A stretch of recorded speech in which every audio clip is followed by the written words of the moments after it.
நாம இப்ப பார்ப்போமா? கிராம தலைவர் ஒரு போட்டி அறிவித்தார்கள். அந்த போட்டி ஏன் என்ன? அரிய சாதனை புரியவருக்கு 100 பொற்காசுகள் பரிசாக அளிப்பதாக கிராம தலைவர் கூறினார். அந்த போட்டியாளர்கள் யார்? அரசு இவர்கள் தான் அந்த போட்டியாளர்கள். ஒவ்வொருவராக வாருங்கள், அரசு கூறுவார்கள்.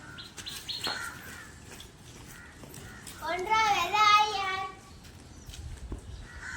என்னுடைய பெயர் முருகேசன். முருகேசன், சாதனை சொல்.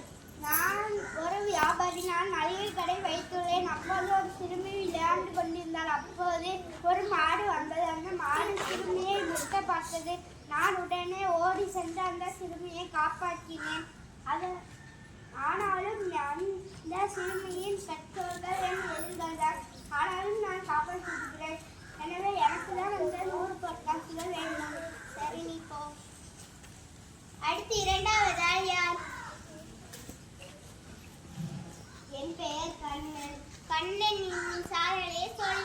ஒரே இரவில் பெரிய படுத்தேன். ஓர் இன்னைக்கு சாதனை அல்லவா, அதனால் எனக்கு தான் அந்த 100 பொற்காசு. சரி, நீ போ. மூன்றாவது யார்? நான் தான் கல்தச்சர் கந்தசாமி. கல்தச்சர் கந்தசாமி, நீ உன் சாதனையை சொல். நான் நிறைய கற்களை வைத்து தூண்களை கட்டினேன். பாறையை குடைந்து குடைவரை கோயிலை கட்டினேன். அதனால் எனக்கு தான் அந்த 100 பொற்காசு. சரி, நீ போ.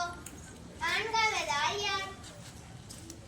என் பெயர் பொன்னுசாமி. பொன்சாமி, நீ உன் சாதனையை சொல். நான் ஒரு ஏழை விவசாயி. எனக்கென்று என் மூதாதையர் எனக்கென்று ஒரு காணி நிலத்தை தந்தார்.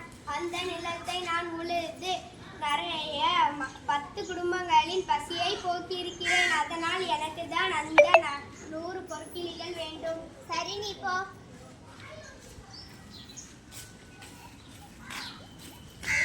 யோசித்துக் கொண்டே அனைவரும் வாருங்கள், தீர்ப்பை கூறி